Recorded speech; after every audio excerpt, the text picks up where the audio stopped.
ఈ పగటి వేళ దేవుని యొక్క సన్నిధిలో కలిసి వచ్చి దేవునికి మహిమపరచడానికి ఆరాధన చేయడానికి దేవుడు మనకందరికీ కల్పించిన భాగ్య తరగతిని బట్టి దేవునికి స్తోత్రం. సంఘ బిడ్డల ఆరాధన సమయం మర్చిపోయారేమో అనుకుంటున్నాను. ఈసారి నుంచి 8:30కి ఇక్కడ ప్రార్థన. ఆ విషయం సంఘ బిడ్డలు రోజుకు మర్చిపోతున్నారో లేకపోతే వాళ్ళ గడియారాలు తిరగబడిపోయిందో నాకు తెలియదు. ఏమైనా కానీ దేవుడు వారిని దీవించుగాక. దేవుడు వారికి సమయానికి ఉన్న విలువ వారికి అర్థం చేసి తీరేతులుగా దేవుడు కృపావాత్సల్యం దయచేసి తీరడానికి మనం ప్రార్థన చేసి తీరడం. బిడ్డలి కాల తరగతులు అధికంగా దేవునికి ఆసక్తి చెంది జీవించి తీరడానికి దేవుని యొక్క సన్నిధిలో మనసును ఏకపరిచి తీరడానికి దేవుడు కృపావాత్సల్యం దయచేసి తీరుగాక. ఈ పగటి వేళ ఆరాధన కూడికకు మీ అందరూ కూడా నేను ఆహ్వానపరుచుకున్నాను. దేవుడు మీ అందరినీ కూడా దీవించి ఆశీర్వదించి దేవుడు సహాయపరిచి తీరుగాక. ఈరోజు మనం చదివిన వాక్య భాగంలోకి మనం వెళ్దాం. సంఖ్యాకాండం 18వ అధ్యాయం మనం చదివినప్పుడు సంకేత నగరము గురించి బైబిల్ అక్కడ బోధించినట్టుగా మనకి తెలియవచ్చున్నది. ఒక ప్రశ్నతో నేను ప్రారంభించి తీరుతున్నాను. ఎన్ని సంకేత నగరాలు ఉన్నాయి? 6 సంకేత నగర పేరు చెప్పగలుగుతారా? 3 నేను చెప్తాను, 3 వచ్చే వారం మీకు తెలుసుకుంటాయండి. 3 సంకేత నగరాల పేరు నేను ఇక్కడ రాయబడిన దాంట్లో 3 సంకేత నగరం గురించి బైబిల్ అక్కడ మనకి ప్రస్తావించినట్టుగా మనకు అక్కడ కనబడుతున్నది. అక్కడ మనం చదివినదండి 2-3 వాక్యంలో 3 సంకేత నగరం గురించి అక్కడ ప్రత్యేకంగా ఒకటి కాదేశ్, రెండోది షేకెం, మూడోది హెబ్రోన్. 3 సంకేత నగరం గురించి అక్కడ ప్రత్యేకంగా దేవుడు ఏర్పరిచి చెప్పినట్టుగా మనకి కనబడుతున్నది. మొదటి కాదేశ్ అన్న పదానికి అర్థం నీతియుక్తమైన లేకపోతే నీతి పరచుచున్న చోటు. షేకెం అన్న పదానికి అర్థం భుజం అని చెప్పి తీరొచ్చు. హెబ్రోన్ అన్న పదానికి అర్థం సహవాసం అని చెప్పి తీరొచ్చు. అలాగైతే నీతి పరిచిన దేవుడు, మనల్ని భుజము పైన ఎత్తిన దేవుడు, నేను సహవాసంలోకి తీసుకొచ్చిన దేవుడు. సంఘంగా కూడిచేది పాటలు పాడడానికి ఆనందించడానికి కాదు, సహవాసం ఫెలోషిప్ అనుభవించి తీరడానికి. అందుకే సహవాసం అని చెప్తే ఆదివారం మాత్రం సహవాసం నేను చెప్పట్లేదు. మరి ఆదివారం సహవాసం అదే సహవాసం నాకు తెలియదు. బైబిల్ ప్రస్తావించేది సంఘ బిడ్డలు నీతిపరచబడిన వాళ్ళు ఎప్పుడు దేవుని యొక్క భుజం కింద అనుకున్నవారు కాబట్టి వారికి ఎప్పుడూ జీవితంలో ఏముండాలి? హెబ్రోన్ నుండి తీరాలి. హెబ్రోన్ అన్న పదానికి అర్థం సహవాసం. సహవాసం ఉండగలిగి తీరితేనే దేవునితో మనం ఏం చేయగలిగేది? జీవితాన్ని నడిపించుకోగలిగి తీరేది. ఈ కాలం యొక్క దూర స్థాయిలోకి వెళుతున్న చాలా మందికి హెబ్రోన్ అక్కర్లేదు. ఏమక్కర్లేదు? ఫెలోషిప్ అక్కర్లేదు, సహవాసం అక్కర్లేదు, నాన్నతో సహవాసం అక్కర్లేదు, సంఘముతో సహవాసం అక్కర్లేదు, వాక్యముతో సహవాసం అక్కర్లేదు, ఆత్మిక స్వజనులతో ఏమక్కర్లేదు, సహవాసం అక్కర్లేదు. అలాగైతే నీ మెంబర్షిప్ పరలోకం నుంచి కొట్టివేయబడి తీరుతుంది. అర్థం కాలేదు అనుకున్నా. నీవు సహవాసములో ప్రాధాన్యత వహించలేకపోతే నీ మెంబర్షిప్ చర్చిలో పాస్టర్ పోయారు, సంఘబిడ్డలు పోయారు, ఎక్కడ ఎక్కడ పేరు కొట్టబడి తీరుతుంది? పరలోకంలో కొట్టబడి తీరుతుంది. అర్థం కాలేదు అనుకుంటా. అందుకే చాలా మంది దేవుని బిడ్డలకి ఏం అక్కర్లేదు, సహవాసం ఏం అక్కర్లేదు. సహవాసాన్ని అర్థం చేసుకున్నట్టుగా బైబిల్ మనకి చక్కగా బోధించి తీరుతున్నది. అయితే సంకేత నగరాన్ని దేవుడు 6 సంకేత నగరాలను ఇచ్చారు. కానీ ఇక్కడ 3 మాత్రమే ప్రత్యేకంగా రాయబడి ఉన్నది. మిగతా 3 గురించి తర్వాత దాని గురించి నేను ఎప్పుడైనా దేవుడు అవకాశం ఇస్తే చెప్తా. ఎందుకు దేవుడు సంకేత నగరాన్ని ఇచ్చారంటే, ఒకవేళ దేవుని యొక్క పిల్లలు ఇశ్రాయేల్ ప్రజలలో ఎవరైనా తెలియకో లేకపోతే హఠాత్తుగా తెలియలేని విధానంలో ఎవరికైనా హత్య చేయడం వలన లేకపోతే ఎవరికైనా ఏదైనా రీతిగా హాని చేయడం వలన తన ప్రాణం పోతే ఆ మనిషి అక్కడి నుంచి ఆయన ఏం చేసుకోవచ్చు? పరిగెట్టి తప్పుకొని సంకేత నగరంలోకి వెళ్ళి ఏం చేయొచ్చు? ఆశ్రయం ఉంచి తీరొచ్చు. ఎప్పటి వరకి? ఆ సంకేత నగరంలో ఆ ఊరిలో యాజకుడు బతుకున్నంత కాలం వరకి. తన పరిచర్య కాలం అయితే తీరితే ఆయనకి ఏమైతే తీరుతుంది? విడుదల దొరికితే తిరిగి ఆయన ఏం చేయొచ్చు? వచ్చి తీరొచ్చు. ఈ వాక్యాన్ని అడ్డం పెట్టేసుకొని చాలా మంది దేవుని బిడ్డలు అన్నిటికీ దేవుని మీద ఆశ్రయించుకోవచ్చు అనుకొని నేను ఒక బోగాట చాలా మందిలో వచ్చేసాను. ఒకసారి నేను మనిషిని చంపేసి చెడు మాటలు మాట్లాడేసి యేసుగా క్షమించండి అంటే ఆ దేవుడు క్షమించేస్తాడని కొంతమంది బోగాట అనుకుంటారు. అలాగా జరిగే పద్ధతి లేదు. అది ఎక్కడ రాయబడిన కిందకి మనం చదవగలిగి తీరితే మనం చూడవచ్చు. దానికి ఒక ఉదాహరణ కూడా ఆ వాక్య తరగతిలో మనం ఒకవేళ అకస్మాత్తుగా ఒక మనిషి గొడ్డలు పట్టుకొని చెట్టు నరకడానికి వెళ్ళాడు. నరకడానికి వెళ్ళే ప్రణాళికగా ఆ గొడ్డలు ఊడి పక్కనున్న మనిషికి అది ప్రాణహాని చెప్పి ఆ మనిషి చచ్చిపోయాడు అనుకో, ఆ మనిషికి ఏం దొరికి తీరొచ్చు? విమోచన కలిగి తీరడానికి ఒక ప్రణాళికగా బైబిల్ చెప్పుకున్నది. దాని అర్థం కోటి చేసిన పాపాలకి దేవుడు పరిహారం ఎవరు? తెలియని చేసిన పాపాలకి దేవుడు ఏం చేసి తీరొచ్చు? కొందరు నన్ను క్షమించండి ఇక్కడ సాక్ష్యం చెప్పైతే రుణమాఫీ అవ్వదు. అర్థం కాలేదు. ఎప్పుడు అది రుణమాఫీ అయ్యేది? మళ్ళీ ఆ పని చేయకుండా ఉంటే. అర్థం కాదు. కొందరికి అదొక బాగాట అయిపోయింది. ఎలా సాధారణంగా ఏం చేయొచ్చు, చర్చిలో నిలబడి సాక్ష్యం చెప్పేస్తే అంత ఉంటామని, అంత సీన్ లేదు. ఆ చెప్పిన మాట నువ్వు ఎక్కడ చెప్తున్నావు? దేవుని సమక్షంలో చెప్తున్నావు, దేవుడి యొక్క సాన్నిధ్యంలో చెప్తున్నావు, ఎవరితో ఒప్పందంగా అగ్రిమెంట్ చేస్తున్నావు? దేవుడితో. దాని అర్థం దాన్ని నెరవేర్చలేకపోతే నీ చావు నువ్వు కోరిని తెచ్చుకుంటున్నావు.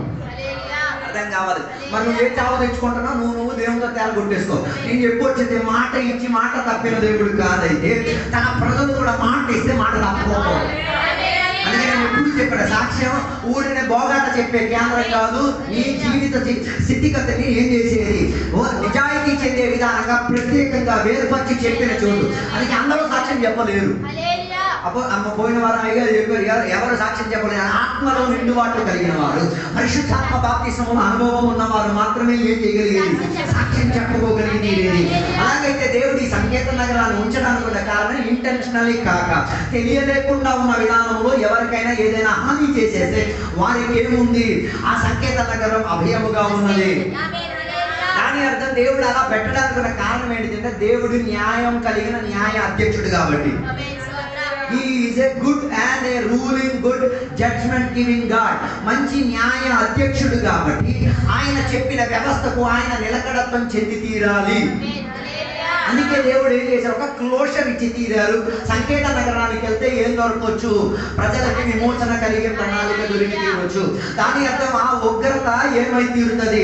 కాసేపటికి రుణమాఫీ పొంది తీరి ఆ మనిషికి ఏ రీతి కలిగిన హాని కలగకుండా ఉండి తీరుతుంది. అందుకే పాత నిబంధనలో ఒక వ్యవస్థ ఉంది. ఒక మనిషి ఒక వ్యక్తిని చంపేస్తే ఆయనని దేనితో చంపి తీరాలి? 3 విధానాలుగా చంపి తీరాలి. ఒకటి రాళ్ళు కొట్టి చంపి తీరాలి, రెండోది ఏంటంటే బాణాలు కొట్టి చంపి తీరాలి. ఆ చచ్చిపోయిన మనిషిని ఏం చేయాలి? మొత్తంగా బూడిదగా చేసి తీరాలి. దాని అర్థం ఆ దుష్ప్రవర్తన చేసిన మనిషి దేనికి మరి హక్కుదారు కాడు, ప్రాణం పొందుకోవడానికి హక్కుదారు కాదు. ఆ అవశిష్టాలు కూడా ఏమి ఉండకూడదు, ఆ నేల మీద ఉండి తీరకూడదు. అంత తీవ్రత దేవుడు ఇచ్చిన దేవుడు. అలాగైతే తీరితే అంత గౌరవముగా దేవుడు ఏం చేసేది? పాపాన్ని ఏం చేసేది? దేవుడు ఇష్టపడకుండా ఉన్న ప్రక్రియలో ఉన్న దేవుడు. అంటే దేవుడికి కాస్త దయ ఉన్నది కదా, ఆయన దయ కలిగిన దేవుడు కాబట్టి విడిపించుకు తీరడానికి ఏమి చేయాలి? ఒక స్లాట్ని ఇచ్చి తీరారు, ఒక విమోచన హస్తాన్ని ఇచ్చి తీరారు. అందుకే కొత్త నిబంధనకు వచ్చినప్పుడు ఎబ్రీ పత్రిక 6:18 వచనానికి వచ్చినప్పుడు యేసుక్రీస్తు వారు మనకి ఏమై తీరారు? ఆ సంకేత నగరముగా, ఆశ్రయపురముగా, విడిపించగలిగిన సోమతిగా ఏమై తీరారు? మారి చెందగలిగి తీరారు. మనకేముంది? నిరీక్షణ ఉంది. ఎక్కడికి పరిగెట్టి తీరడానికి? ఈ యేసయ్య దగ్గరికి వెళ్ళి పరిగెట్టి తీరడానికి. ఈ వాక్యాన్ని కూడా చాలా మంది అభ్యంతరపరంగా అడ్డం పెట్టేసుకొని 420 పనులు చేసేసుకొని దేవుని దగ్గరికి పరిగెట్టి వెళ్ళిపోతే అయిపోతాయేమో అనుకుంటున్నారు. నాకు తెలియట్లేదు. కొందరికి ఇది ఒక అలవాటు అయిపోయింది. ఏంటిది? 420 పనులు చేసేసుకుని యేసు దగ్గరికి మరెందుకు? చేసే క్రమంలోనే చేసేది కదా. అర్థం కాలేదు అనుకుంటున్నాను. హలో, ఆ ప్రక్రియ లేదు. ఒక్కసారి యేసయ్యను రక్షకునిగా అంగీకరించిన తర్వాత పొరపాటు జరిగిపోయి తీరితే మరలా పొరపాటులో కొనసాగించి తీరితే నువ్వు 2 కార్యాలు. ఒకటి, యేసయ్యను మళ్ళీ సెలవేసి తీరుతున్నావు. రెండోది, ఆ రక్తం కారిన దాని మీద తొక్కేసుకొని నువ్వు అవతలకి దాటికి వెళ్ళిపోతున్నావు. అర్థం కాలేదు. నీకు నచ్చితే సత్రం చెప్పండి, లేకపోతే ఊరిని కూర్చోండి. నేను చెప్పొచ్చే మాట, ఒక్కసారి యేసయ్య నిన్ను విడిపించిన తర్వాత నువ్వు చేసే పద్ధతిని మళ్ళీ చేసేస్తే సిలువెక్కి విడుదల ఇచ్చిన యేసయ్యను మళ్ళా నువ్వే ఏం చేసి తీసుకున్నావు? సిలువెక్కే, అది ప్రాబ్లం లేదు. ఆయన ఎక్కితాడు. ఎక్కేసిన తర్వాత నువ్వు తొక్కుకెళ్ళేది ఎవరి రక్తం తెలుసా? యేసయ్య రక్తం. దాని అర్థం యేసయ్య రక్తాన్ని తొక్కికెళ్ళిన తర్వాత నువ్వు ఎన్ని హాలేలుయా అన్య భాషలు చెప్పేసి నీకు విడుదల జరిగి తీరదు. నువ్వు తొక్కుకెళ్ళేది ఎవరిది? మామూలు రక్తం కాదు, అమూల్యమైన రక్తం, పాపము లేని రక్తం, విడుదలపించుకోగలిగిన రక్తం, నిన్ను కడని శుభ్రపరచగలిగిన రక్తం. దాన్ని తొక్కుకెళ్ళావా అన్న నామిని దేవుడికి వీక్షించి తీరే దేవుడికి వెళ్తున్నాడు. అందుకే ఒక్కసారి రక్షణ పొంది దేవుని యొక్క విడుదల, దేవుని యొక్క సహవాసంలో ఏర్పాటు చెంది జీవించిన తర్వాత ఈ పద్ధతి వదిలియాలి. మరలా ఆయన రక్తాన్ని తొక్కేసి ఏం అవకాశాలు తెచ్చుకోకూడదు. దాని కొరకే ఆయన ఏమై ఉన్నాడు? జాలి కలిగిన దేవుడై ఉన్నాడు. హల్లెలూయా. దాని అర్థం ప్రతి మానవులకు పాపము నుంచి పరిహారం పంచి తీరడానికి ఒకే ఒక మనిషి యేసుక్రీస్తు వారు మాత్రమే. ఆయన రక్తం తప్ప మనిషి యొక్క పాపాన్ని ఏ రీతి కలిగేటట్టుగా ఏమై తీరదు? కడగబడి తీరదు. అందుకే మనం ఈ కూడికలకు వచ్చే కారణమేడి, సహవాసానికి వచ్చే కారణమేడి కడగబడి తీరడానికి. కడగబడలేదు అనుకో, నీ జీవిత స్థితిగతి ఎంత ఘోర భయానకమై తీరుగా కాదు. ఈ పగటి వేళ ఒకసారి నీవే ఏంటి పరిశోధన కలిగించుకు తీరాలి. యేసయ్య తన సేవా పరిచర్య కాల తరగతిలో శిష్యుడితో చెప్పిన ఒక మాట, ప్రభువా ప్రభువా అని పిలుచుకు వచ్చిన వాళ్ళందరూ ఎవరు కాదు, నా పిల్లలు కాదు. వారు ఏం చేసి తీరాలి? వ్యవస్థను పాటించే వాళ్ళు తీరాలి. అర్థం కాదు. మరి అది నువ్వు ఎలా పాటిస్తున్నావు? 1 నుంచి సీరియల్ నంబర్ వేసేసుకో. ఆదికాండం 1వ అధ్యాయం నుంచి ప్రకటన గ్రంథం 22వ అధ్యాయం వరకు ఏం చేయాలి? ఒక్కొక్కటిగా ఒక్కొక్కటి రీతిగా ఏం చేయాలి? నెరవేర్పు సాగదీసుకొని వచ్చి తీరాలి. దాని అర్థం ఆదికాండం 1వ అధ్యాయం నుంచి ప్రకటన గ్రంథం చివరి వాక్యం వరకు మనం నెరవేర్చలేము. మనం నెరవేర్చి తీరడానికి ఒకడు వచ్చాడు. ఆయన వచ్చి మన కొరకు ఏం చేశారు? సకల ధర్మశాస్త్ర విధులను సకల వాక్య నెరవేరింపులు యేసయ్య ద్వారా ఏమైతే నెరవేరింపబడి నువ్వు ఆయన పక్షాన్ని నిలబడితే చాలు. నువ్వు ఆయనని నీ అభయ కేంద్రముగా, నువ్వు ఆయనని నీ నీ జీవితాన్ని కొన్న హోపుగా, నిరీక్షణగా అంగీకరించేస్తే చాలు. నీకు ఈ భూలోకంలో ఉన్న అన్ని ప్రక్రియల నుంచి దేవుడు ఆయనని విడిపించుకు తీరొచ్చు. అందుకే కొందరికి నిరీక్షణ లేదు. అందుకే కదా ఇప్పుడు చచ్చిపోతామని చెప్తే శాంత గారికి పోతారు. ఎవరి బిడ్డకి శాంతం రాదు. ఇప్పుడు చస్తే వెళ్తాను ఇంటికి, నా బండి వస్తాను, నేను వెళ్ళిపోతాను. మరణాన్ని భయపడి తీరుతాను. నీలో పిరికాత్మ వ్యాపారం లేదు. బైబిల్ చెప్పేది పిరికాత్మ ఉన్నవాడు దేవుని రాజ్యం స్వతంత్రించలేడు. అర్థం కాలేదు అనుకున్నా. పాస్టర్ గారికి భయపడుతున్నావా? సంఘానికి భయపడుతున్నావా? దేవునికి భయపడుతున్నావా? ఈ పగటి వేళ ఒకసారి వివేచించుకు తీరు. ఆ భయం దేనికి? పాపం చేయకుండా ఉండడానికి, దేవుని యొక్క సహవాసం నుండి తొలగిపోకుండా ఉండడానికి. అందుకే సంకేత నగరములోకి యేసయ్య మన సంకేత నగరము కాబట్టి ఆయనలో దగ్గరికి ఏం చేయాలి? పరిగెట్టొచ్చి తీరాలి. అందుకే బైబిల్ చెప్పేది ఆ కృపాసింహాసనం ఎదుటకు ఏ సమయోచిత సమయమైనా ఏం చేయొచ్చు?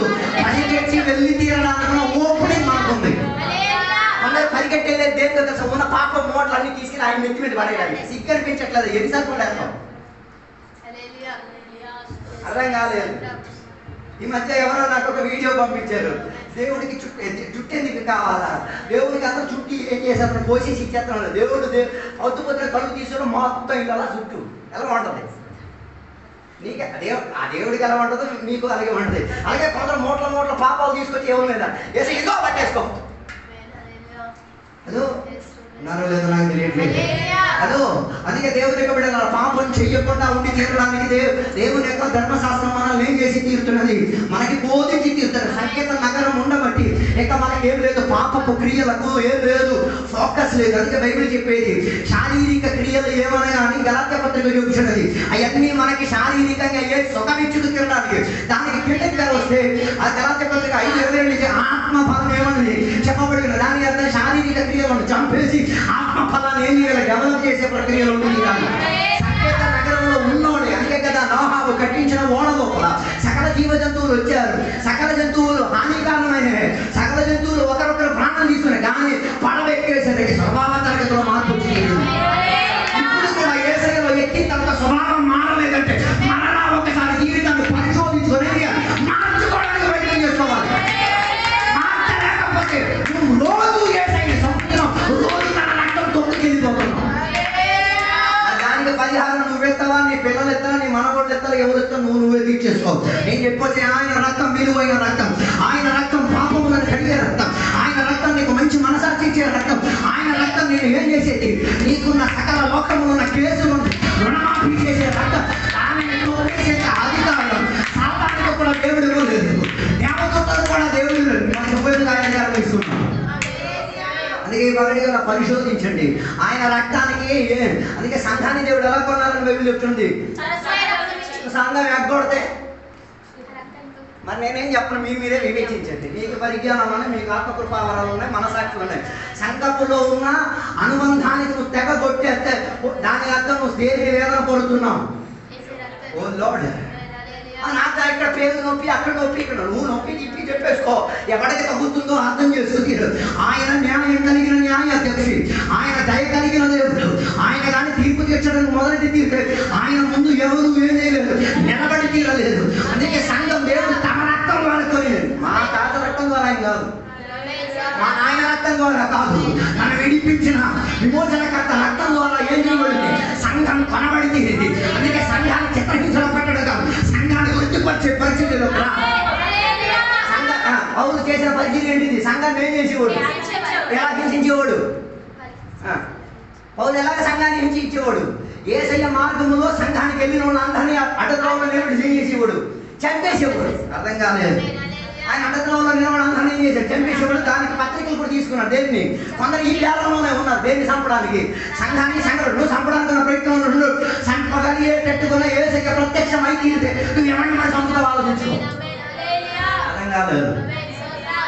సంఘాన్ని చంపేసేవచ్చు, సంఘాన్ని మూసివేసేయచ్చు, సంఘాన్ని కారవేసేవచ్చు, కానీ సంఘానికి రక్తం ఇచ్చిన వాడు ఉన్నాడు. ఆయన దిగి వచ్చి తీరితే ఏమై తీరేది? అరెస్ట్ అయి తీరి అక్కడ నిలబడి తీరేది. దాని యొక్క దేవుడు మమ్మల్ని అరెస్ట్ చేశారు కాబట్టి సంఘాన్ని సతాయించే ప్రక్రియ వదిలేశాం. ఇంకా ఏసీ అరెస్ట్ చేయలేదు. అర్థం కాలేదు. ఎవరు అరెస్ట్ చేయలేదు? ఏసీ అరెస్ట్ చేస్తేనే పాప స్వభావాలు ఆగి. అర్థం కాలేదు. If you are not arrested by a police you will not stop singing. Police నిన్ను అరెస్ట్ చేయలేనంత వరకు నువ్వేం ఆపవు, దొంగతనం ఆపవు. అర్థం కాదు. ఎప్పుడు నేను పోపిన సిగ్గులేదు. అరెస్ట్ అవ్వలేదు అంటాం. అరెస్ట్ అవ్వడానికి 20 రోజులు కూర్చో ఉపవాసం. 20 రోజులు మా సంఘానికి చెప్పి కూర్చో. ఏం కావాలి? అరెస్ట్ అయితే రాలి. అపోస్తులైన పౌలుని దేవుడు ఎక్కడ అరెస్ట్ చేశారు? దమస్క వీధి లోపల. నువ్వు వీధి మధ్యలో ఉండి సంఘాన్ని సతాయించావు కదా, నేను వీధి మధ్యలో ఉండి అరెస్ట్ చేసే దేవుడు. నువ్వు ఎక్కడ నిలబడి సంఘాన్ని సతాయించావు అక్కడ నిలబడి దేవుడు నిన్ను అరెస్ట్ చేసి తీరుతాడు.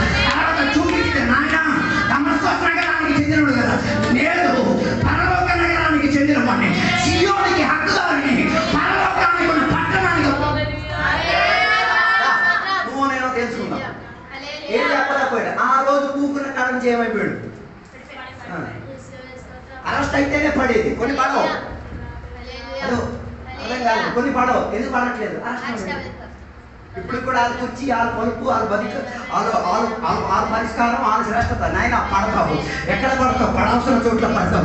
పడిన వెంటనే దమస్కోసం నగర వీధిలో ఏమైతే ఆయనకి మాత్రమే శబ్దం వినబడుతుంది, మిగతా వాళ్ళకి ఏం చేయలేదు. ఏ దేవుడు అందరిని మాత్రమే కోరే దేవుడు, కొందరు మాత్రం మారుతాడు. దేవుడికైతే పెద్ద దళం పెరిగింది అందరిని మార్చేయాలని. దేవునికి మా ప్రణాళిక లేదు. ఆశ కలిగిన ప్రాణాన్ని దేవుడు ఏం చేసే దేవుడు. దాని యొక్క నీ లోపల ఒక ఆశ ఉండి తీరాలి. దేవుని నేను దేవుడిని చూసి తీరాలి. నేను దేవుడిని ఈయనెవరు?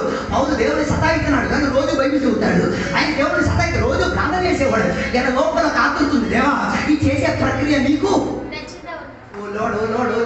అర్థం కాలేదు. దాని అర్థం ఈ చంపడానికి వెళ్ళే ప్రక్రియలో ప్రార్థన చేశాడు. దేవా రేపటి దినాన్న నేను తోమ అన్న ఫాస్ట్ కానీ చంపడానికి వెళ్తాను, యాకోబు అన్న ఫాస్ట్ కానీ చంపడానికి వెళ్తాను, అక్కడ ఉన్న విశ్వాసాన్ని సినగబా చేసి కాలు చేసి రక్కొట్టి అక్కడ ప్రార్థన చేసి తర్వాత బయలుదేరి. అర్థం కాలేదు.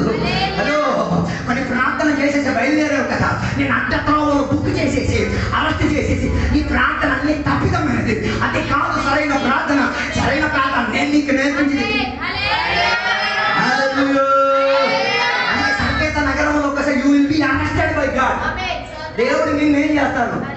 అరెస్ట్ చేసిన వాడే ఇది పట్టుకునేది. అర్థం కాలేదు. అరెస్ట్ చేయడానికి ఇది తలదిండే. అర్థం కాలేదు. ఉన్నారో లేదో నాకు తెలియదు. దేవుడు అరెస్ట్ చేశాడు కాబట్టి దీన్ని నేను ఎత్తుక నాకిదే నాకర్లేదు. కారణం ఇంటి తరగతి నేను బోల్డ్ మంది పాస్టర్లు చూశాను, బోల్డ్ మంది విశ్వాసం చూశాను. మీరు కదా ఇప్పుడు 30 సంవత్సరాల నుంచి చదువుతున్నాం, మనం ఇప్పుడు చదువుతున్నాం. చిన్నప్పటి నుంచి విశ్వాసంతోనే మనం ఆట పాట అన్ని చేసుకున్నాం. మనకి తెలుసు ఏ విశ్వాసం ఏ రీతిలో ఉన్నారు. కళ దాటిన తర్వాత చేసే విశ్వాసం కూడా మేము చూసుకొచ్చాం. అందుకే ఈ పని నాకు వద్దని చెప్పేసి నేను ఏం చేశాను, తిరిగాను. కానీ మా అమ్మ నన్ను ఒకటే ప్రార్థన, దేవా నీ చిత్తవృత్తి ఏది, నువ్వు ఆయనతో మాట్లాడి తీరాలి, నువ్వు ఆయన తాకి తీరాలి, నువ్వు ఆయన స్పర్శించి తీరాలి. మనం రెబల్గా తయారు కారణి చూసే గుంపు కదా మనం చూసేది. అర్థం కాలేదు. ఈ గుంపు కరెక్ట్ అయి ఉంటే కదా మనం బాగుపడి తీరేది. అందుకే అలా దేవునికి వ్యతిరేకత. సత్యం కోసం ప్రార్థన చేస్తాం, ఆనందం అన్ని, కానీ మనసేం కాదు. దేవుడితో ఏకమై తీరే ఒక భావన కాదు. దేవుడు ఒక రోజు రాత్రి ఏం చేశాడు? ఇదే రీతి ఎలాగున్న ఒక కోడికలో దేవుడు నన్ను అరెస్ట్ చేసి తీరాడు. ఆ అరెస్ట్ చేసే ప్రక్రియలో ఉన్నదన్నీ వదులుకోగలిగి తీరేది. ఒక శబ్దానికి నేను లోబడి తీరాను. అడిగిన ఆ శబ్దానికి అన్నమాట, నువ్వు నా పని చేసి తీరుతావా లేక నీకు డబ్బు కావాలా? నువ్వు డబ్బుని కథ తిరుగుతున్న కారణం అరెస్ట్ అవ్వలేదు. భూమిలో 2 యజమానులు, ఒకటి సిరి, రెండోది వేరే దేవుళ్ళు దేవతలు కాదు, పెద్ద సిరే. ఆరాధన మాత్రం సిరికి వెళ్తాం అంటే దాని అర్థం ఆరాధన మానేసి సిరియన కాదు వెళ్తాం అంటే దాని అర్థం నీ దేవుడు ఎవడు నువ్వే చెప్తున్నావు. రాకూడదు, ఎందుకంటే పవిత్రమైన వాటికి ప్రైజ్లో రాకూడదు. హల్లెలూయా. హలో, సిరి కాదు నీ దేవుడు, యేసయ్యే నీ దేవుడు. రుజువు చెయ్యి. ఎలా రుజువు చేయాలి? పని మానేసి వచ్చి కూర్చుని రుజువు చేయాలి. అర్థం కాలేదు. వేరే ప్రక్రియలు అన్ని మానేసుకొని ఎక్కడికి రావాలి? ఫెలోషిప్కి రావాలి. హెబ్రోన్ ఉందా నీ జీవితంలో? అర్థం కాలేదు. బైబిల్ చెప్తున్నది విశ్వాసం ద్వారా అబ్రహాము నీతిపరచబడ్డాడు. ఎలా అబ్రహాము విశ్వాసం ద్వారా? యేసయ్యను నమ్మాడు. నేను మీకే అడిగేది, యేసయ్య నమ్మాడా? యేసయ్య శిలువ మరణం గురించి నమ్మాడా? హలో, అందరూ అంటారా నీతిపరచబడిన ఊరు వదిలేసింది విశ్వాసానికి ఆధారం అనుకుంటున్నారా? ఊరు వదలడం కాదు, ఆ ఊరు వదిలే ప్రక్రియలో ఆయన ఏం ఒప్పేసుకున్నాడు? యేసయ్య మాత్రమే దేవుడని, యేసయ్య మాత్రమే నాకేమై ఉన్నాడు, నా జీవితానికి ప్రారంభకర్త ముగింపుకర్త ఆయన తప్ప ఇంకొకడు నా జీవితంలో ఏం కాదు, ప్రాధాన్యత కాదు అన్నది ఆ శబ్దధ్వనిలో ఇది అర్థమైంది. లేకపోతే ఆయన దేవుడు యేసయ్య చూడలేకపోతే ఏం కట్టడు, ఇల్లు కట్టడు. నువ్వెందుకు ఇల్లు కడుతున్నావు? చూడలేదు. ఆ ఇంట్లో కూకేసి ఎంత అభిమానంగా దేవుడు ఆ ఇల్లు చూస్తే ఈ ఇల్లు ఏం పనికిరాదు. అర్థం కాలేదు. నా యేసయ్య ఉంటున్న ఇల్లు చూస్తే నేను కట్టిన ఇల్లు ఏం దేనికి పనికిరాదు అన్నాడు. అందుకే ఆయన ఏం కట్టుకున్నాడు? అర్థం కాలేదు. గుడారం కట్టేటప్పుడు గుడారానికి చుట్టుపక్క ఏముండేది? బలివేదిక ఉండేది. అర్థం కాలేదు. కొందరికి ఇల్లు ఉన్నాయి, బలివేదిక లేదు. అర్థం కాలేదు. బలివేదిక కట్టాలంటే ఏం చేయాలి? ముందు రాళ్ళు రెప్పలన్నీ తీసుకొచ్చి ఏం చేయాలి? సరిహద్దులు బాగుపరిచి తీరి దాని మీద ఏం చేయాలి? కర్రలు పెట్టేసి దానిని ఏం చేయాలి? అగ్గితో అంటించి తీరి ఏం చేయాలి? వాటి మీద దహనబలి వస్తువుగా ఏం చేయాలి? అర్పింపబడి తీరాలు. వేదిక ఉందా? హెబ్రోన్ ఉంటే అక్కడ ఏముండదు? యాగర్పణ ఉంది. నాకు అర్థం కావట్లేదు. ఇల్లు కట్టేసావు, బాగానే ఉంది. వేదిక ఉందా? అక్కడ అగ్గి దిగుతుందా? మన అగ్గి అన్ని మొత్తం ఆదివారం చర్చికి వచ్చే దిగుతుంది, మిగతా ఎక్కడ దిగదు. ఇక్కడ అగ్గి అయిపోయింది. నీ ఇల్లు కట్టావు, నీకు అందరికి అమృతులు రాళ్ళు సత్తులే సార్. రాళ్ళు అంటే ఇంకెవరికి? ఆ ఇంట్లో ఉన్న సభ్యులే. హలో, ప్రతి ఇంటికి యాజకుడు ఎవడైతే భర్త అయితే అర్థం కాలేదు. అందుకే ఏం చేయాలి? భర్తలను యాజకుడిగా బాగా మార్చుకోవాలి. మార్చలేకపోతే ఆ పని వేరే భర్త వచ్చి చేస్తాడు. అర్థం కాలేదు. పెళ్లి కోసం సిద్ధపడుతున్న పిల్లలారా రెడీ అవ్వండి. ఏమని? ఆడపిల్లలు అయితే మంచి ఎవరు రావాలి? మంచి యాచకుడు రావాలని ప్రార్థన చేయండి. అందగాడు రావాలి, సందగాడు రావాలి, ముందుగాడు రావాలి. అట్లా తెచ్చుకో. యాచక ధర్మం ఇంట్లో జరగదు. హలో, అందుకే కదా ఇల్లు ఇప్పుడు ఏమైపోయింది? సమాధి కన్నా ఘోరంగా అయితే. హలో, యాజక ధర్మం నెరవేర్చే ఎవరు ఉండాలి? తల ఉన్న పురుషుడు ఉండి తీరాలి. హలో, అలాగై తీరితే నీ ఇల్లు ఏమై తీరుతుంది? దేవునికి ప్రసన్నత కలిగి తీరేంతటిగా దేవుని యొక్క సాన్నిధ్యత దిగొచ్చింది. అందుకే కదా తేజోమయుల దేవుడు అబ్రహాం ఇంటికి రావడానికి కారణం ఏముంది? నీ ఇంత గుడారం ఉంది. గుడారం లోపల ఏం జరుగుతుంది? యాగర్పణ ఉంది. ఓ లార్డ్, యాగం అర్పించి తీస్తే వాక్య ధ్యానం కూడా ఉందని అర్థం. కొన్ని ఇళ్లలో బైబిల్ తెరిచేవాళ్ళు ఎప్పుడు మూతపడే పుస్తకం లాగా ఉంటుంది. ఎందుకమ్మా సంఖ్యలో పెట్టి తిరుగుతున్నాం? చదవలేని దాన్ని నువ్వు ఇక్కడ చదవడం కాదు, రోజు దీన్ని నేను చేయాలి. అందుకే కీర్తన చెప్పిన నా ప్రతిదిన అరుణోదయ రాత్రుల్లో నేనేం ధ్యానించి తీరుతాను. ధ్యానించలేకపోతే ఈ పని అయిపోయి వేరే పనికి వెళ్ళిపోయి. అర్థం కాలేదు. నేను పాస్టర్లతో సహాయానికి చెప్తున్నాను. హలో, ఈ సంవత్సరం ముగించడానికి ఇంకా కొన్ని రోజులు మాత్రం. ఎన్ని సంవత్సరాలు? ఈ సంవత్సరంలో ఎన్నిసార్లు బైబిల్ వాసుకుంటావు?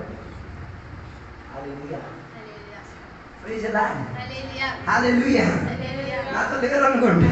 హలో, నేను చెప్పేది బలివేదిక ఉంటే మాత్రం సరిపోదు, ఏమి ఉండాలా? లేకపోతే ఆదివారం మా గొంతుకు మీద వస్తారు మీరు. ఎందుకో నేను చెప్పింది ఏది నీకు ఎక్కడు. ఏం వాక్యం చెప్పాడు? సూపర్ వాక్యం చెప్పారు. బైబిల్ వాక్యం చెప్పారని చెప్పాడు. ఏం చెప్పారు? భలే వాక్యం చెప్పారు. అంటే నీకు అదే అర్థమైంది. వాక్యం ఏం అర్థం కాలేదన్న అర్థం కాలేదు. అందుకే బైబిల్ చెప్పేది ఎవరు నేను స్వతంత్ర పరుస్తారని చెప్పారు. యేసయ్య నీకు స్వతంత్ర పరుస్తారని చెప్పారా? ఎవరు నేను స్వతంత్ర? సత్యం నేను స్వతంత్ర పరుస్తుంది. యేసయ్య స్వతంత్ర పరిచయాలు. ఇంకా నీకేం రావాలి? సత్యం నీకు అర్థమైతే అర్థం కాలేదు. ప్రకటన గ్రంథం 20వ అధ్యాయం ఇంటికి వెళ్ళి చదవండి. యోహాను కూడా దేవునికి ఆరాధన చేసుకుని దేవుని గురించి గొప్ప ప్రవచనాలు చెప్పి దేవుని నామాన్ని గొప్పగా ఉన్నతపరిచిన వాడు ఒక దేవదూత వచ్చేసరికి నేల మీద పడి దేవదూతలు ఏం చేశాడు? దేవదూత ఈయనకి బుద్ధి చెప్పారు, బాబు నన్ను కాదు ఆరాధన చేసేది, చెయ్యాల్సిన దేవుడు. దాని అర్థం అభిషక్తులైన వాళ్ళని కూడా ఏం చేయొచ్చు, నేల మీద పడేసి అన్యారాధనకి ఏం చేయొచ్చు, బలాన్సత్వం చేసి తీరచ్చు. దాని అర్థం అంత మాత్రం సత్యం, సత్యానికి నీకేముండి తీరాలి, అనుబంధం ఉండి తీరాలి అని నేను చెప్పొచ్చిన మాట. ప్రతి ఇంటికి ఏమన్నా బలివేది ఉండి తీరాలి. ఈ పగటి వేళ ప్రార్థన అన్న ప్రక్రియ నీ ఇంట్లో ఉందా? నీ కుటుంబంలో ప్రార్థన చేయలేకపోతే కుటుంబంలో ప్రార్థన నువ్వు నీ కుటుంబం కలిసి ఏం చేయాలి? ప్రార్థన వాక్య ధ్యానం రావాలి. లేకపోతే ఉన్న తిట్లు అన్నీ మీ ఇంట్లోనే పడతాయి. మరి అది నీకు సుఖం అయితే నీ సుఖం నీ సంతోషం. హలో, బలివేదిక ఉన్న కాడకే ఎవరు దిగి వచ్చేది? తేజోమయుడైన దేవుడు దిగి వచ్చేది. దేవుడు దిగి వస్తే వాగ్దానాలు ఇస్తాడు. దేవుడు దిగి వస్తే నీ జీవిత క్రమావళిలోకి మార్పు వచ్చి తీరుతాడు. దేవుడు దిగి వస్తే నీ జీవిత పరిస్థితులన్నింటిలో ఏం జరిగి తీరుతుంది? గొప్ప విడుదల జరిగి వచ్చి తీరుతుంది. దాని అర్థం ఆయన నీ దగ్గరకు వచ్చిన దేవుడు మాత్రం కాదు, నేను బలపరిచే దేవుడు, నిన్ను లేవనెత్తే దేవుడు, తన శక్తిని ప్రకటించే దేవుడు. అట్లాంటి దేవుడిని సేవించాడు కాబట్టి అబ్రహాం దేవుడిని ఏం చేయాల్సిన పరిస్థితి రాలేదు, విడిచిపెట్టాల్సిన పరిస్థితి. ఒక్క చోట అబ్రహాం దేవుడిని విడిచిపెట్టాడని చెప్పలేము, సగం చెప్పాడు. ఏమని? సొంత భార్యని ఎవరికి ఇచ్చేశాడు? సొంత భార్య కాదు అది, ఎవరు? ఒక రీతిగా చూస్తే హాఫ్ సిస్టర్, సగం చేయలేదు. అప్పుడు అందులో ఏముంది? సగం ఇక్కడ సగం అబద్ధం ఉంది. అలాగే దేవుడు ఏం చేయలేదు, విడిచిపెట్టారు, ఏమనలేదు. హలో, ఏముంది? వాస్తవికతలో చూస్తే భార్య కన్నా ముందు ఈయన సగ సిస్టరే. అర్థం కాలేదు. మరి మీరు చెప్తారు సహోదరి సభ్యులు పెళ్లి చేసుకోవచ్చు, అది మీరు వాక్యంతో దేవుడితో తేగొట్టాడు, నాకు దాంతో సంబంధం లేదు. హలో, అందుకే నేను చెప్పి రావడానికి ఉన్న ఉద్దేశం, అబ్రహాము తన జీవిత తరగతిలో ఏదైతే బలియాగం అర్పించి తీరాడు. అందుకే సంకేత నగరంలో ఏముండి తీరాలి? యాజకుల కనెక్షన్ ఉండి తీరాలి. అదే కదా సంఖ్యాకాండం 35వ అధ్యాయం 25వ వచనం చదవగలిగితే, యాజకుడు మరణం జరిగి తీరినప్పుడు ఆ సంకేత నగరంలో అభయం తీసుకొచ్చిన అభయార్థికి ఏం దొరికి తీరేది? విడుదల దొరికి వచ్చి తీరేది. దాని అర్థం సంకేత నగరానికి యాజకుడికి ఏముంది? మంచి కనెక్షన్ ఉంది. అలాగైతే సంకేత నగరం యేసయ్య అయితే యాజకుడు కూడా యేసయ్యే. ప్రధాన యాజకుడు యేసయ్యే. ఆయన యాజకుడు అయితే మనం కూడా ఎవరమే యాజకులమే, మనం కూడా బలి వస్తుంది. దాని అర్థం నేనే బలి ఇచ్చాలి, నన్ను నేను చంపుకోవాలి. అందుకే ఎబ్రీ పత్రిక చెప్తున్నా, మీరు మీ సొంత శరీరములను ఏం చేయాలి? సజీవ, చచ్చిన సగంగా ఇవ్వకూడదు కాదు, ఎలా ఇవ్వాలి? You should be living, you should be in your life. నీ జీవితంలోనే ఉండి దాన్ని ఏం చేయాలి? అందుకే కదా యేసయ్య నీ కళ్ళు నిన్ను అభ్యంతరపరిచి నీ ఎడల దాన్ని ఏం చేసేయి? నీ కాళ్ళు నిన్ను అభ్యంతరపరిచి దాన్ని ఏం చేసేయి? నీ నోరు నిన్ను అభ్యంతరపరిచేది, నోటి లోపల ఏదో ఒకటి దుక్కే, లేదా పొద్దు మొత్తం ఎరగొట్టే, మాటలు రావు కదా. అలా అంగవైద్యంతో పరలోకానికి వెళ్ళడం మంచిది. ఇది విన్నటువంటి చాలా కష్టంగా అనిపించట్లేదా? అర్థం కాలేదు. దాని అర్థం మీరు ప్రత్యక్షంగా కళ్ళు పీకిమని చెప్పాలి. ఆ కళ్ళు నేను టీవీ నీకు పిచ్చెక్కించేస్తుందంటే ఆ టీవీకి ఉన్న ఆ అనుబంధాన్ని ఏం చేయాలి? కంచి ఏం చేయాలి? ఒక అద్దాలు కొనుక్కో, ఏం చేయాలి? తాళాలు వేసుకుని అద్దాలు కొనుక్కో, ఏం కనబడదు కదా. అర్థం కాలేదు. ప్రైజ్లార్డ్ చెప్పలేదు. కాళ్ళతో ఏం చేయాలి? అందరినీ తనే మనస్తత్వం ఆ కాలు కట్టేసి ఉంచే, ఇంకే పని కాలుతో జరిగి తీరు. దాని అర్థం ఏది నిన్ను దేవుని దగ్గర నుంచి దూరపడితే దానిని నువ్వే అదుపులో ఉంచడానికి ప్రయత్నం చేయి. నాలుక నీ అదుపు నుంచి జారిపోతాను, నాలుక నీ అదుపులో ఏం చేస్తారు? అందుకే కదా పశువులకి ఏం పెడతారు? ఎందుకు పెడతారు? మనం కూడా పెట్టుకోవాలి. పెట్టుకుంటే ఏమమ్మా పెట్టుకో, నేనన్నా కైని కళ్యంలో పెట్టుకోమని నేను చెప్పలేదు. కొందరు అయ్యో కళ్యం పెట్టేసి కైని పెట్టారు, కైని పెట్టినా పర్లోకం కూడా వెళ్ళవు. అర్థం కాలేదు. ఎందుకు కైని తింటే పర్లోకం వెళ్ళలేడు? మొదటి కొరింథీ 3:16 నువ్వు దేవుని యొక్క ఆలయం నీకు తెలియదా? అప్పుడు దేవుని యొక్క ఆలయాన్ని నువ్వేం చేయలేవు, మత్తు పదార్థములతో నువ్వేం చేయలేవు. అలాగైతే నువ్వు వ్యాపారం చేస్తే ఏం కూడా అమ్మలేవు, కానీ అమ్మలేవు. అర్థం కాలేదు. అయినా ఏం చేయలేవు, అమ్మలేవు. అయినా ఇంకొకటి ఏం చేయలేవు, కొనిసి ఇవ్వలేదు. కొనిసి ఇచ్చేస్తావు. హలో, ఎవరు నువ్వు? దేవుని యొక్క జీవం కలిగిన ఆలయం. జీవం కలిగిన ఆలయానికి నువ్వేదైనా రీతిగా హలో, అలాగైతే మెడిసిన్ అంటే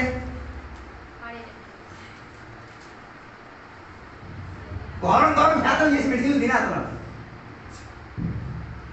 ఏ ప్రాబ్లం లేదు. ఎవరిని బాగు చేస్తున్నాం? దేవుడు మెడిసిన్ కూడా వ్యవస్థ ఎలాగిచ్చారు?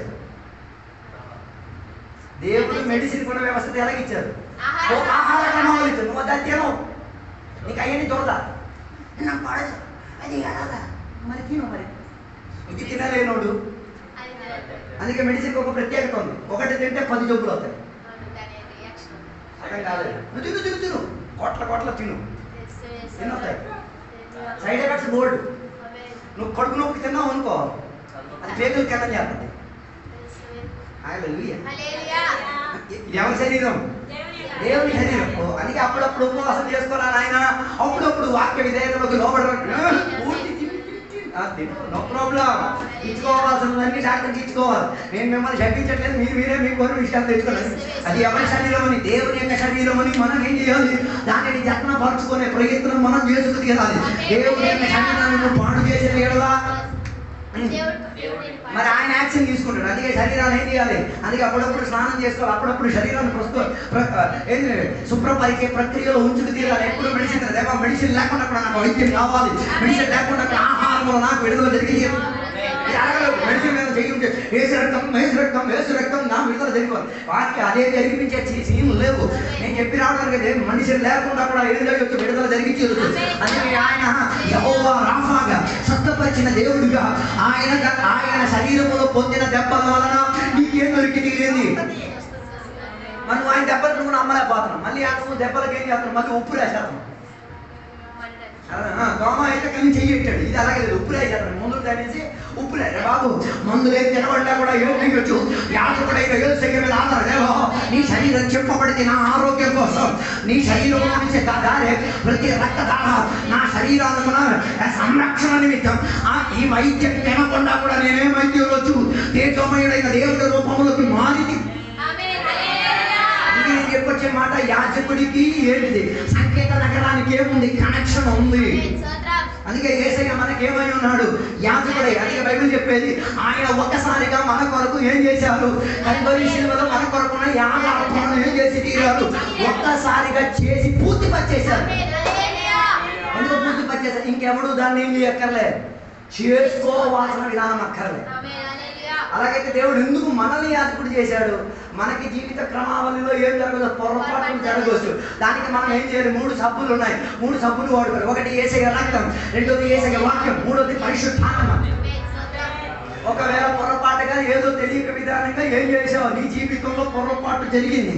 కారణం ఏంటిది? శరీరం ఇంకా ఏం కాలేదు, పూర్తిగా విమోచన పొందలేదు. శరీరం పూర్తిగా ఏం చేయలేదు, విమోచన పొందలేదు. కాబట్టి పాపపు స్వభావం ఎక్కడుంది? శరీరం లోపలే ఉంది. అందుకే ఎప్పుడు నీవు దేని మీద ఆశ్రయించి తీరాలి? యేసయ్య రక్తం మీద ఆశ్రయించి తీరాలి. యేసయ్య రక్తం మీద ఆశ్రయించుకొని నిన్ను నీవేం చేసుకోవాలి? శుభ్రపరచుకు తీరాలి. యేసయ్య రక్తం మీద ఆశ్రయించుకుని నీకు హెచ్చరిక ఎవరిచ్చి తీరేది? పరిశుద్ధాత్మ దేవుడికి హెచ్చరిక ఇచ్చి తీరేది. పరిశుద్ధాత్మ దేవుని యొక్క వాక్యోపదేశం ద్వారా నీకేమిటి? నాయనా యేసయ్య రక్తం ద్వారా కడుక్కో. అందుకే ఏం వినాలి? ఇది వినరు కదా. ఎవరి వాక్యం వినాలి? నీ నాయన వాక్యం వినాలి. నిన్నే నాయన ముంచాడో, నిన్నే నాయన ఆత్మీయతలో నిలబెట్టాడో ఆ నాయనది. అందరికీ నాయన అని చూసుకోవాలి, నాకు సంబంధం లేదు. అర్థం కాలేదు అనుకుంటా. గలాతీ పత్రిక ఇంటికి వెళ్ళి చదవండి. మొదటి చేసడానికి ఇంటికి వెళ్ళి చదవండి. కొందరు ఏం చేశారు? సత్య సువార్తను విడిచిపెట్టి తీరి ఇంకొక సువార్తను ఏం చేసుకున్నారు? ఓ లోడ్, ఆ వాక్యం చదవాలి. మన వాళ్ళకి ఎవరికి అర్థం కాలేదు అనుకుంటా. ఆ వాక్యం చదవలేకపోతే అంత అడ్డదిడ్డంగా అయిపోద్ది. గలాతీ పత్రిక 1:7.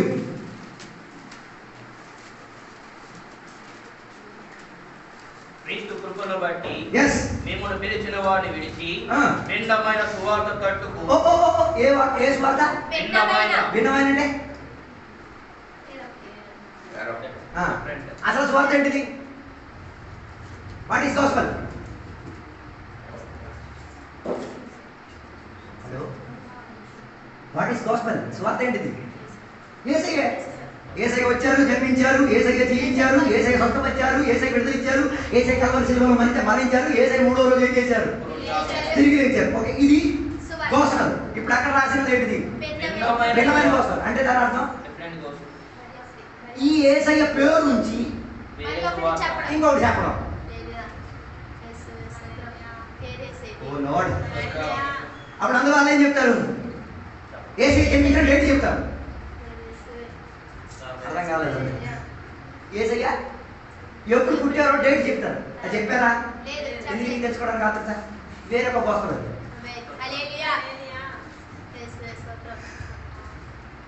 హలో,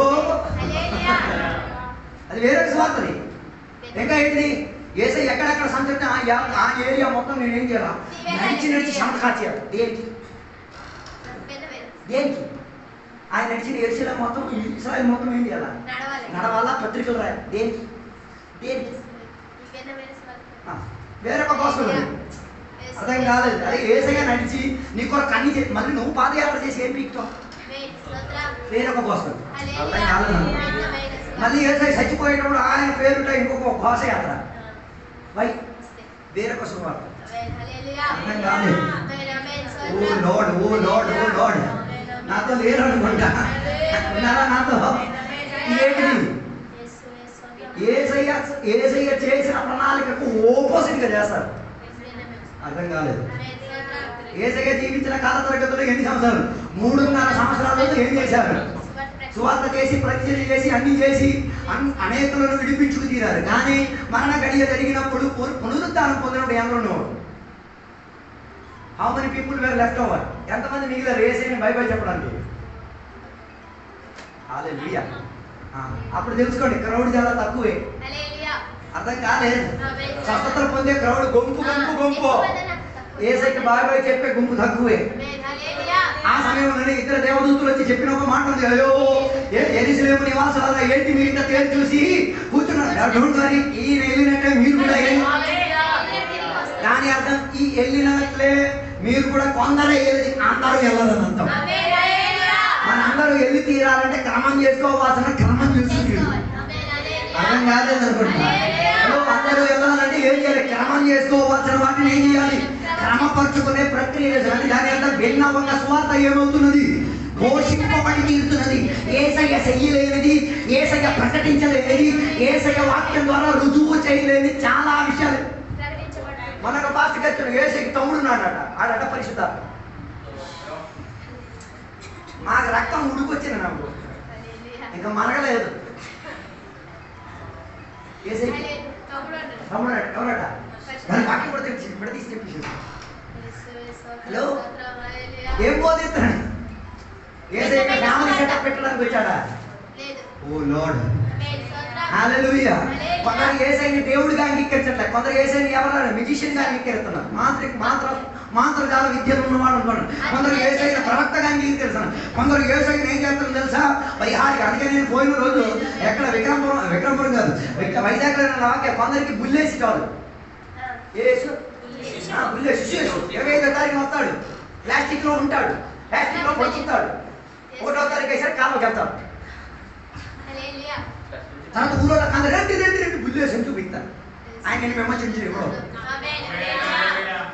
అలా అమ్మ వదులుతుంది. ఏంటి ఎవరమ్మా? అమ్మ పాపను వదిలేస్తుంది. ఏంటి పరాయి ఒక మనిషి నేను చూసాను, నేను వస్తేనే రావట్లేదు. కొందరికి ఎవరు కావాలా? చిక్కి వేసయ్యా, పుల్లి అరే బాబు ఆయన విడిపించలేడు. కొందరికి ఏ వేసై కావాలా? 12 సంవత్సరాలు వేసై కావాలా? ఎందుకు? వాక్యంలో కేవల జ్ఞానం ఎవరినైనా 3 రోజుల పాటు ఏం చేయొచ్చు? కూకున్న కాడ కుక్కు పెట్టచ్చు. కూకోబెట్టేసి ఏం ప్రయోజనం లేదు. కూకోబెట్టేసి ఏమైనా ప్రయోజనం ఉందా? మారా వాక్యం వినేది అలా. ఆ కొందరికి ఏ వేసై చాలు, 12 సంవత్సరాలు వేసై చాలు. ఆయన ఉంటే పోల్డ్ వాక్యం, కొందరు వాక్యం ద్వారా ఇస్తారు పాస్ట్ గారిని. మనుషులందరూ పాపలు మీకు తెలీదు. మరి నువ్వెవడు? నంబర్ 1. అర్థం కాదు. మనుషులందరూ పాపలే, దేవునికి దృష్టిలో ఏమైపోయినాడు? పట్టిపోయినాడు. కానీ మనల్ని లేవనెత్తారు అన్న విషయం నీకు అర్థం కాదు, నాకు అర్థమే.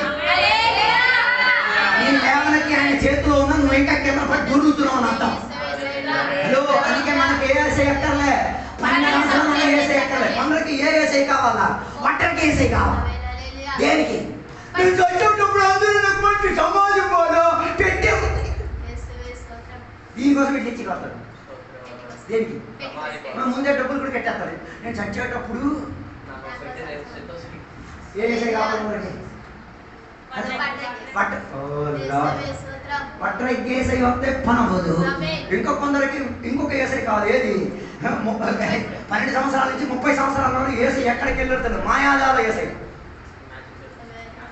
ఏమో ఏసై అదృశ్యమైపోయిన ఏసై. ఎటు వెళ్ళాడో ఏమయ్యాడో తెలియదు. ఆ ఏసై కొందరు కావాలి. ఎప్పుడు వెళ్ళదు కదా ఇలాంటివి. ఇవన్నీ భిన్న సంవత్సరంలో ఉన్న విషయాలు ఇవన్నీ. మనం ఇవేమి చదవవు కదా, మనకి ఇవేమి ఎక్కువ. ఏ ఏసై కావాలా? మాయాజాలంలో ఉన్న ఏసై. అరే బాబు, మాయాజాలంలో ఉన్న ఏసై నిన్ను ఏం చేయలేదు. అందుకే కొందరు ఏసై ఏం చెప్తున్నారు? ఇలా కన్యాకుమారిలో వచ్చారు, ఇక్కడ మచిలీపట్నం కొండ మీదకి వచ్చారు, డొంకలు కూడా కొండ మీదకి వచ్చారు. ఎక్కడికి వచ్చారు? నాయన రాలేదురా నాయన. ఆ కాల తరగతి బైబిల్ ఏం చేయలేదు, వర్ణించలేదు. దానిని వెతికి ఏం చేయకూడదు. అది భిన్నత వార్త. అక్కడికి బ్యాగులు పెట్టేసుకుని పరిగెట్టేస్తాను. పడుతుందా? ఎక్కడెక్కడో వాసన వస్తుంది. హలో, కొందరికి ఏ ఏసై కావాలా? పరిచయం చేసిన ఏసయ్య. ఏమి వచ్చి సొంతపరచాలి. ఇంటికి వచ్చి ఏసయ్య మా ఇంటికి రావా, మమ్మల్ని బాగుపరచడా.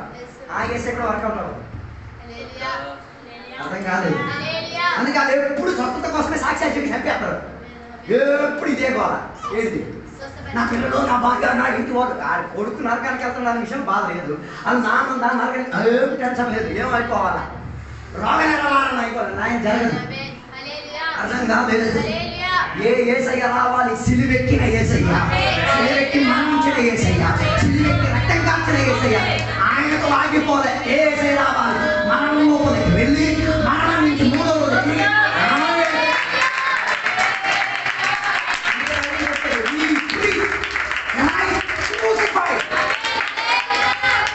సిలువేసిన ఏసయ్య నాకు కావాలి. సిలువేసిన ఏసయ్య ఎందుకు మనకు కావాలి? మనం సిలువేయబడ్డానికి. మనం ఎలా సిలువేయాలి? మన పాలక శరీర క్రియలన్నింటినీ మనం ఏం చేయాలి? ఆయన ఎక్కితే నేను ఎక్కితా. మరి ఎక్కినోడు మేకలు పీకేసి ఎందుకు వచ్చేసి ఎందుకు గొడవ చేస్తున్నావు? అర్థం కాలే. మేకలెక్కి సిలువెక్కి మేకలు పెట్టిన నీవు ఓ తిట్టు వినేసరికి అవతల చేరెత్తుకొని వచ్చేసరికి నువ్వు ఎందుకు మేకలు పీకేసి ఎందుకు తిరుగుతున్నావు? అర్థం కాలేదు. ఎందుకు రెస్పాండ్ అవుతున్నావు? వేరే ఏసేది. అర్థం కాలేదు. ఏసై ఎక్కిన సిలువ నుంచి దిగేదా? దిగమని చెప్పారా? చెప్పలేదా? బైబిల్ చదవాలి మీరు. మనకు అదే ప్రాబ్లం కదా. నువ్వు కానీ ఏసై అయితే, నువ్వు కానీ రేపు కుమారుడు అయితే ఎక్కడి నుంచి కిందకి రావాలా? రాడు రా నాయన. రాని కొందరు విశ్వాసం వస్తారని చెప్పారు. అర్థం కాదు. ఏది? సిలువ ఎక్కి కిందకి కొందరు వస్తారు. ఆ చూతుడే నన్ను ఎందుకు చూస్తావు? మారు వేసం వేసుకొని తిరిగేస్తుంటారు. దేవుడు బిడ్డని చెప్పేస్తాడు, వేదనన్నీ చేసేస్తారు. గొడవలు రావాలి వచ్చే టైంలో మీకు పీకేసి కిందకి దిగిపోతారు. నాయన భిన్న సువార్తది. It's a wrong gospel. It's a false gospel. It's a different gospel. దాని అర్థం సిలువ ఎక్కిన యేసయ్య దిగి వచ్చేవాడు కాదు. సిలువ ఎక్కిన యేసయ్య ఎక్కడికి దిగి రావాలి? సమాధిలో. Oh Lord, if you are hanging on a cross, you should die completely. నువ్వు పూర్తిగా పాప విషయంలో ఏమైతే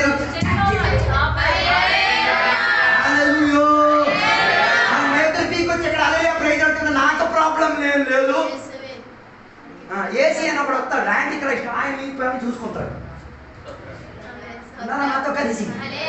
అందుకే నేను చెప్పొచ్చే మాటలు ముగించి తీరుతున్నా. ఏ ఏసై మనకి కావాలి? సిలువెక్కిన యేసయ్య, భూమి గర్భంలోకి దిగి వచ్చిన యేసయ్య, అతమ పాతాళంలోకి దిగి వెళ్ళి భక్తులకు పునర్జీవమిచ్చిన యేసయ్య, అతమ పాతాళం నుంచి పరలోక గవిలోకి వెళ్ళిపోయిన యేసయ్య. ఆ యాజకుడు యేసయ్య.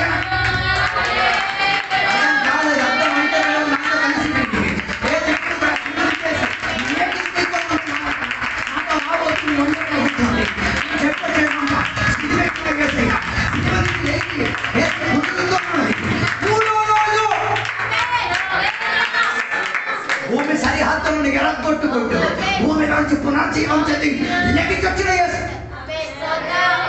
అందుకే దేని గురించి ప్రకటించాలి? సిలువ మరణం గురించి. అందుకే మా వాక్య పరిచర్యలు అన్ని మీకేం కనబడుతుంది? సిలువ కనబడుతుంది. సిలువ కింద కొందరు కనబడతారు. అర్థం కాలేదు. పునరుద్ధానం కొందరు ఏం నమ్మట్లేదు. ఏం కొందరు నమ్మట్లేదు. పునరుద్ధానం ఉందని కొందరు ఏం చేయట్లేదు. దేవుని బిడ్డలే కొందరు నమ్మట్లేదు. హలో, శాస్త్రే ఒక విశ్వాసం చిక్కుకుంది. అన్యా అన్యా అమ్మగారు నా దగ్గరికి వచ్చారమ్మ, గద్దించలేకపోయావు. అమ్మగారట నా దగ్గరికి వచ్చి పాపా పిలిచేసరికి అమ్మ చెప్పమ్మా, నేను గద్దించలేకపోయావు. అమ్మ నమ్మంటే ఎలా స్వీకరించేస్తున్నాం? బైబిల్లో చెప్తుంది ఇక్కడి నుంచి అక్కడికి వెళ్ళినాడు ఇంకా తిరిగి మరి వచ్చినాడు అవడాడు. మీ ఫ్రెండే వచ్చాడు, నేనే. మీ ఫ్రెండ్ వచ్చినప్పుడు పలకరించేసి ఏం చేశాడు? భోజనం పెట్టి పంపించారా? గద్దించి పంపించారా నాయన? ఎప్పుడు పేరెంటేసి వచ్చినా ఆయన ఏం చేయడు, చచ్చిపోయినప్పుడు ఏం చేయడు. అప్పుడు మీరు అడుగుతారు లాజరు చచ్చిపోయి తిరిగి వచ్చాడు కదా, లేపోడు ఉన్నాడు కాబట్టి. లేపిన పునరుద్ధానపు అధికారి అక్కడ ఉన్నాడు కాబట్టి, జీవానికి వారసుడు అక్కడ ఉన్నాడు కాబట్టి మళ్ళీ ఆయన ఏమయ్యాడు? మళ్ళీ ఆయన చెప్పారు. మళ్ళీ మీరు అంటారు ఐదుగురు యేసయ్య సిలువ వేడినప్పుడు మృతుల్లో నుంచి కొందరు ఏం చేశారు? సద్భక్తులు ఎప్పుడు లేచారు? ఎప్పుడు లేచారు? యేసయ్య సిలువ వేయబడినప్పుడు లేచారా? అప్పుడు ఆ ప్రథమ ఫలం అయిపోతారు. ప్రథమ ఫలం ఎవరు అవ్వాలి? యేసయ్య. మరణం నుంచి లెగిసిన ప్రథమ ఫలం యేసయ్య. దాని అర్థం యేసయ్య లెగిసిన తర్వాత వాళ్ళందరూ ఏం చేస్తారు? ఎవరికి చెప్తాము? కొందరు బాగా వేరే ముందే పునరుద్ధానం పొంది లేచిన భక్తులు ఉన్నారు, వారికి ప్రార్థన ఏం ప్రార్థన చేస్తారు? వేరొక సువార్త అది. ఓ లార్డ్ హల్లెలూయా. అందుకే కదా ఒకరోజు ఎక్కడికి వెళ్తారు? సమాధి కాడికి ఫుల్ డెకరేషన్. మన దాంట్లో కూడా కొందరికి దెయ్యాలు ఎక్కి చచ్చిపోయిన కూడా ఆ మట్టిలో పాతి పెట్టబడ్డాడు. ఎందుకు అక్కడ స్థలం దండగా? పెద్ద గోపురాలు కట్టేసుకొని పెద్ద ఏం దేనికి? ఇటుకి వేస్ట్, డబ్బులు వేస్ట్. ఒక హుద్దు వస్తే చాలా ముఖం బుడుగుడు అయిపోయింది. దానికి మళ్ళీ పిల్లలు రెడీగా ఉంటారు. నేను 50 లక్షలండి నా మాస్టర్కి. హలో, ఇది వేరొక సువార్త, ఇదేం కాదు నిజమైన సువార్త కదా. అది ఇక్కడ చెప్పిన మాట గలాతీ పత్రిక 1:6, 7, 8, 9 ఈ సువార్త ప్రకటించడానికి దేవదూతలు వచ్చిన ఒకసారి చదవండి. 7వ వచనం 8వ వచనం. మేము మీకు ప్రకటించిన సువార్త నేను ప్రకటించిన లేని సువార్త కాక మరి యొక్క సువార్త మేమైనను పరలోకం నుండి వచ్చిన యొక్క దేవదూతలను మీకు ప్రకటించిన ఎడల అతడు శాపగ్రస్తుడవును గాక.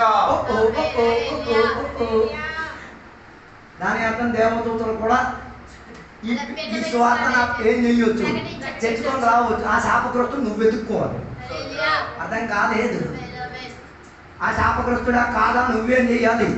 వివేచించుకు తీరాలి. ఆశ్రయ నగరంలో ఉన్నోడు ఆశ్రయ నగరంలో ఉండి ఏం చేస్తాడు తెలుసా? వాక్యం ధ్యానిస్తాడు. నాకు విమోచన కావాలి, నాకు విడుదల కావాలి, నాకు ఇంకా ఈ జీవిత ప్రణాళికలు ఏం అక్కర్లేదు, ఇంకా ఈ జీవితం నాకు అక్కర్లేదు, నాకు ఒక విడుదల కావాలని ఏం చేస్తాడు? అక్కడ కూర్చొని ఏడుస్తున్నాడు. అదే కదా కుష్ఠవ్యాధి చెందిన మనిషి కుష్ఠం కుష్ఠం కుష్ఠం అని ఏడ్చే దేనికి? ఎక్కడ లోపలికి ఏం రాకూడదు. ఆ కుష్ఠం అన్న వ్యాధి పాపంగా రాకూడదు.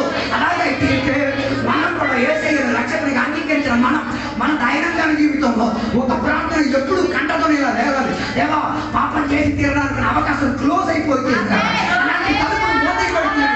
ఇంకా అలాంటి ప్రక్రియలు నా చేయూత నాశనలో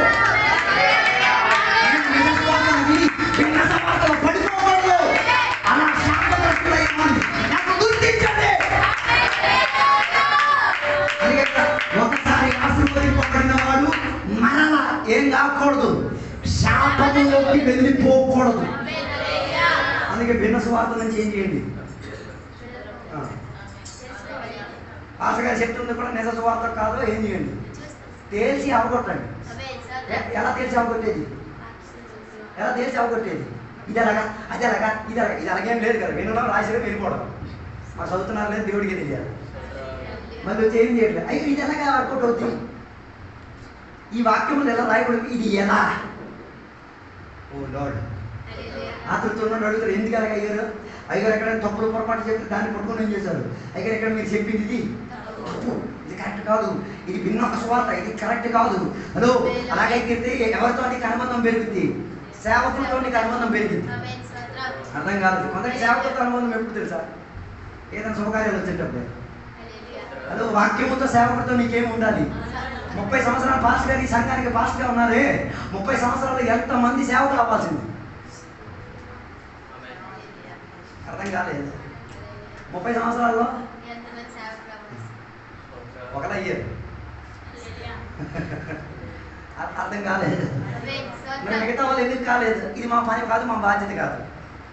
దేవుడి బాధ్యత, పాస్టర్ గారి బాధ్యత. అదో అర్థం కాలేదు. పోయిన రోజున ఒక సంఘం గురించి నేను విన్నాను. 200 సంవత్సరాలైంది ఆ సంఘం స్థాపించబడి. 200 సంవత్సరాలకు విన్నా జూబ్లీ పండగ చేయడానికి అందరిని పిలిచేటువంటి సంఘం లోపల విశ్వాసాలు అందరూ తెలుసా? 14 మంది. ఎంతమంది? తర్వాత మోసల్ని అతికి తెచ్చుకున్నాం. దేనికి? 200 సిల్వర్ జూబ్లీ సెలబ్రేట్ చేయడానికి. ఆ వాక్య పరిచయం చేయడానికి కూడా పాస్టర్ గారు ఆనందం, సంతోషం, ఉల్లాసం చూడాలా. ఆత్మపూర్ణ తండ్రి అంటే కదా ఇలాంటివి అర్థమయ్యేది. ఎంతమందితో ప్రారంభించిన సంఘం, వేల కొద్ది జనంతో ప్రారంభించిన సంఘం ఎంతమందితో మిగిలిపోయారు? 14. అంతే కదా కొన్ని సంఘాలు అమ్మడానికి రెడీగా ఉంది. అదో దేనికి రెడీగా ఉంది? నీ సంఘం అమ్మబడకుండా ఉండాలంటే నీ అభిషక్తుడితో అనుబంధం పెట్టుకుని వాక్యం నేర్చుకో. అలాగైతే పౌలులోంచి తిమోతి బయటికి రావచ్చు, పౌలులో నుంచి మార్కు బయటికి రావచ్చు, పౌలులో నుంచి సీమ బయటికి రావచ్చు, పౌలులో నుంచి పేతురు బయటికి రావచ్చు, పౌలులో నుంచి అనన్య బయటికి రావచ్చు, పౌలులో నుండి ఎవరు అఖిల బయటికి రావచ్చు, ప్రస్తిల బయటికి రావచ్చు. అప్పుడు మీరంటే రైతు ఆడోళ్ళు మేము పాస్టర్లు కాలేదు, ఆడోళ్ళు పాస్టర్లు కాలేదు, సువార్థికులు అవ్వచ్చుదా? అర్థం కాలేదు. ఆడోళ్ళు ఎవరు అవ్వచ్చు. సమయ స్త్రీని చూడండి, ఒక్క ప్రవచనం తన జీవితం మార్చేసింది. అప్పటి ఊర్లో చరిత్ర లేని స్త్రీ ఒక్క ప్రకటన ఏం చేసింది? ఊరు మొత్తాన్ని ఎవరి దగ్గరికి తీసుకురాలేదు. అంత పవర్ ఉన్న దానిని ఈ పుస్తకాలు మూటెట్టేసి ఎక్కడో కూకున్నాం. ఊరు తెచ్చుకోగలిగిన స్తోమత నీకుంది. తెచ్చుకోలేకుండా ఎందుకు ఆగిపోయి? కారణం ఎవరితో నీకు అనుబంధం లేదు, నీ సంఘ కాపరితో నీకు అనుబంధం లేదు. అవసరం వచ్చినప్పుడు ఏం చేస్తున్నాం? ఈ వాక్యాల ద్వారా దేవుడు మీ అందరిని దీవించను కాక. ఇప్పుడు చిన్నపిల్లలకి సాక్ష్యం చెప్పడానుకున్న సమయం చిన్నపిల్లలు నిలబడతారు, సాక్ష్యం చెప్తారు. తర్వాత పెద్దలు నిలబడి సాక్ష్యం చెప్పడానికి అవకాశం.